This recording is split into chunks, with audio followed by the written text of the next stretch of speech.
On January 1st, 1950, there were only 3 million television sets in America. But in that year, we bought another 7 million and made the big shift from radio to television. The first coast-to-coast coaxial cable was completed in 1951, and 40 million Americans watched Truman speak at the Japanese Treaty Conference in San Francisco.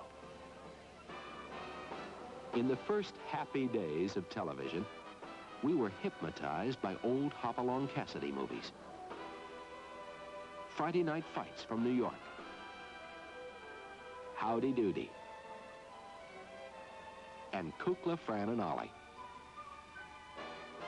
But our favorites were the weekly variety shows, like the Texaco Theater with Milton Berle, Arthur Godfrey and his friends, Toast of the Town with Ed Sullivan, and Your Show of Shows with Sid Caesar and Imogene Coca. In the 50s, nightly network newscasts became an established part of programming. John Cameron Swayze, Douglas Edwards, Huntley Brinkley, and Walter Cronkite were some of our early TV reporters. And Edward R. Murrow took television news out of the studio and into the world with his See It Now series. The first news event to captivate the whole country was the Senate investigation of organized crime. Chaired by Senator Estes Kefauver, the televised hearings in 1951 presented the first live look at the mafia and government ties with the mob. Television had its own crime investigation when it was discovered that several of the big-money network quiz games were rigged. Charles Van Doren was the most famous of the phony contestants. During the 50s, the situation comedy came into its own. Jackie Gleason and Art Carney in The Honeymooners were the biggest hit.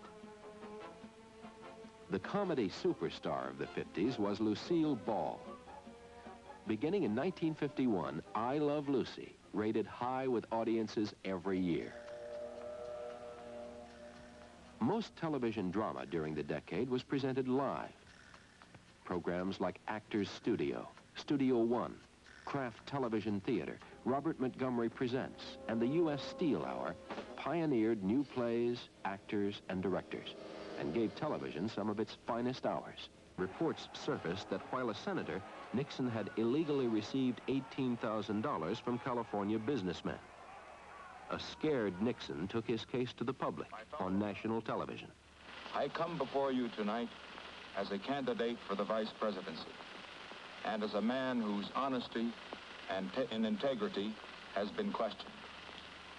Now, the usual political thing to do when charges are made against you is to either ignore them or to deny them without giving details. I believe we've had enough of that in the United States, particularly with the present administration in Washington, D.C. To me, the office of the Vice Presidency of the United States is a great office. And I feel that the people have got to have confidence in the integrity of the men who run for that office and who might obtain it. I have a theory, too, that the best and only answer to a smear or to an honest misunderstanding of the facts is to tell the truth. Pat doesn't have a mink coat, but she does have a respectable Republican cloth coat. And I always tell her that she'd look good in anything. One other thing I probably should tell you, because if I don't, they'll probably be saying this about me, too. We did get something, a gift, after the election. A man down in Texas heard Pat on the radio mention the fact that our two youngsters would like to have a dog. And believe it or not, the day before we left on this campaign trip, we got a message from the Union Station in Baltimore saying they had a package for us. We went down to get it. You know what it was?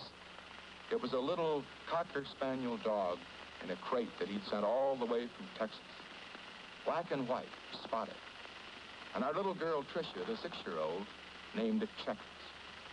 And you know, the kids, like all kids, love the dog. And I just want to say this right now, that regardless of what they say about it, I'm going to keep it.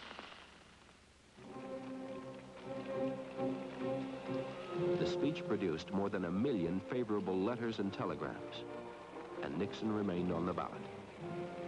In November, the Republicans won 55% of the popular vote and most of the electoral votes on the strength of Ike's enormous popularity.